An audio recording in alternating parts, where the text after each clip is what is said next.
Hi friends, my name is Jess. This is my channel, Books Past Bedtime. Welcome or welcome back.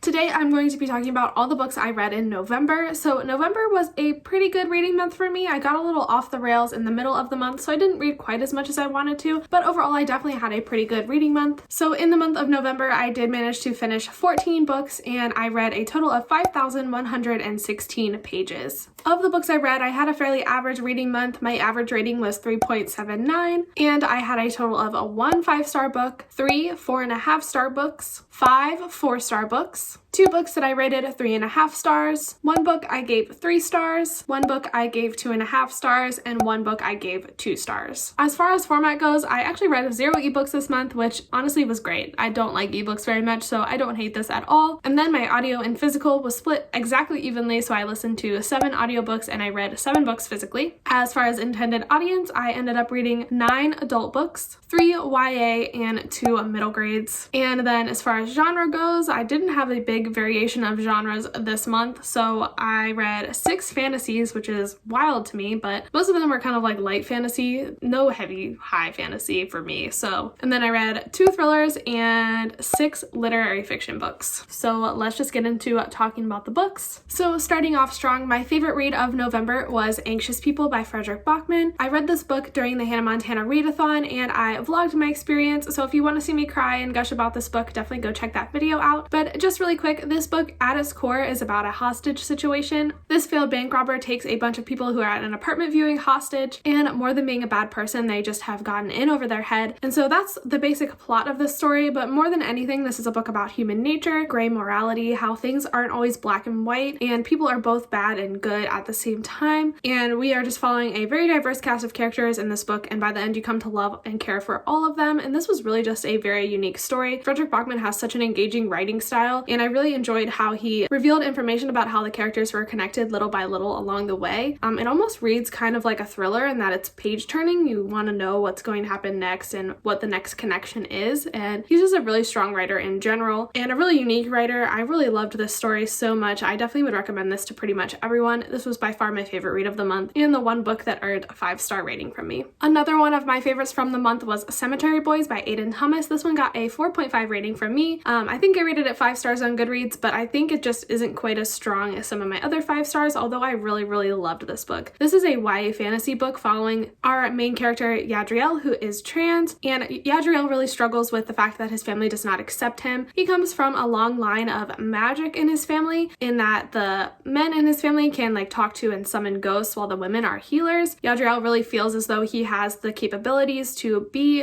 a brujo and work with the ghosts, but his family does not want to incorporate him into their traditions, so 𝗂𝗄𝗄 sets out to prove himself, and he accidentally summons a ghost who just so happens to be a bad boy in school known as Julian, and 𝗂𝗄𝗄 kind of starts to fall for Julian. So there's a lot going into this. There's a lot of really cool cultural elements which I really enjoyed. Obviously the representation is amazing. The romance was so cute. The magic system was actually really well thought out and really well done. This was definitely one of the most rich YAs that I have read in a long time. It was just really good, a really excellent story. I think this book really deserves all the hype, and I really would recommend this one as well to pretty much everybody. Really high up there, right with Cemetery Boys, is The House on the Cerulean Sea by TJ Klune. I just recently finished this one, as this was the Page Turner Book Club pick for November. That live show was over on Katie's channel. We did that this weekend. I will link that up in the cards above. Definitely go check that out. We had a great discussion about this book. This book basically follows this magical caseworker called Linus, and he is tasked with investigating this orphanage of magical children, making sure that it's suitable, but really there's a lot more going on behind the scenes, and the government is pretty corrupt and doesn't necessarily have the children's best interests at heart, which Linus learns throughout this story, especially when he comes to really form a connection with the caretaker of this orphanage as well as all the children in the orphanage. This was such a whimsical, magical, beautiful story, and really the best thing about this is it's just a hopeful read. It reminds you that there are good people out there in the world, that there are people who care, and that there are people who also care about you, and that no matter your circumstances, you really can find your family and find your people who you're meant to be with, and that can really bring you a lot of joy. And this book, reading this book, just brought me so much joy. I loved the experience. The characters were amazing. I think my favorite was probably Theodore or Sal. I also really liked Lucy. I really liked all the characters in this. It's really hard to choose, but I definitely loved this one a lot and gave it a 4.5 star. And then for the Percy Jackson read along that I'm hosting with some of my friends here on BookTube, I read both the second and the third Percy Jackson book. the second being the Sea of Monsters, and the third being the Titan's Curse. The Sea of Monsters I ended up giving 3.5 stars. This one wasn't my favorite. I felt it was very formulaic. It very much followed the same plot line as the first story, so I didn't really feel like I was getting a lot new from this one. Plus, the original threesome friend group of Annabeth, Percy, and Grover is separated in this one, and we don't get all of those characters in here. I just felt this one wasn't as strong as some of the other installments in the series, but obviously I still really loved it. Percy is hilarious. He has a lot of growth in this book, which I like to see. This one's obviously really good. I just didn't think it was quite as strong as the other ones comparatively. And then I also read The Titan's Curse, which I really enjoyed. I actually gave this one 4.5 stars. This one definitely took on a new storyline and plot line from the first two. It really threw us into the action right away. There was a lot more character development. We met a lot of new characters in this book as well that really are going to be pivotal later on in the series. I really enjoyed getting to know them, and I really enjoyed the progression of Percy and Annabeth's relationship in this third installment. I really liked this one. This one might be my favorite so far. I don't know. I really like the first one as well. I think it's kind of tied with first place with the first book for me, but I'm planning to read the fourth and fifth in December, so I will let you know if that changes. And also in November, I decided to finally finish out my reread of the Twilight series, so I ended up reading both Eclipse and Breaking Dawn by Stephenie Meyer. So Eclipse for me was always my least favorite in the series, and upon reread that still holds. I just really don't like this one. I don't like Jacob in this book, and Jacob's in this book a lot. He's in this book too much.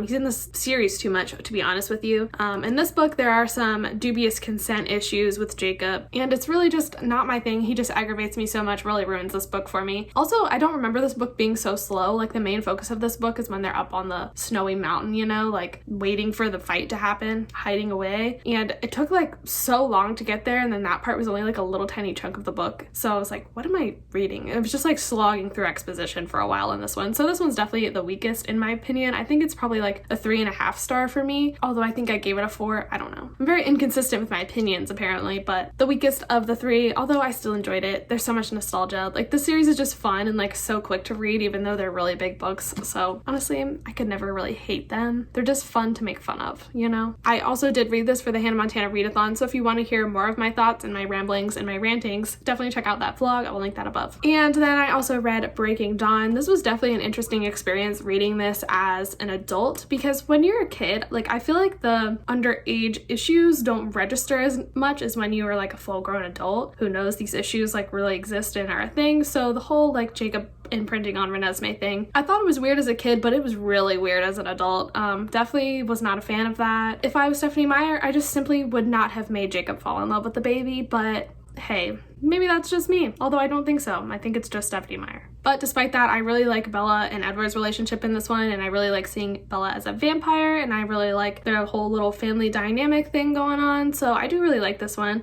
This one's probably my favorite after Twilight, minus the Jacob stuff, so this one got 4 stars from me. And then the rest of the books I read, I can't really talk to you about in depth because they're all part of 2 different secret reading vlogs that are going to be coming out later in the month, so I'm just going to quickly run through what I have read for those 2. So for the first secret TBR reading vlog, I read My Dark Vanessa by Kate Elizabeth Russell, Big Summer by Jennifer Weiner, Dear Edward by Ann Napolitano, and The Midnight Library by Matt Haig. Anxious People is also a part of the secret TBR. I'm sure everybody knows what this is. I don't know why I'm pretending it's a secret, but... And then for the other secret TBR, I read Long Bright River by Liz Moore, and The Boy from the Woods by Harlan Coben, which was probably, spoiler alert, my least favorite read of the month, so. And I also read The Glass Hotel by Emily St. John Mandel, which I listened to as an audio, so I don't have it here with me physically. And I think that is all the books I read, so thank you so much for being here. I really appreciate it. Definitely check out all the links in the description. I got some good stuff down there as always. Follow me over on Instagram, most active over there if you want to keep up with me outside of YouTube. In December, I will be posting 3 videos a week, so I know I've got a lot of Vlogmas stuff going on, but I kind of wanted in on the fun, so I'm gonna be posting 1 extra video than usual this month, so look out for those. I think my upload schedule will be Tuesday, Thursday, Sunday, so definitely subscribe and hit that notification bell so you know whenever I post. Thank you again for being here, and I will see you in the next one. Bye!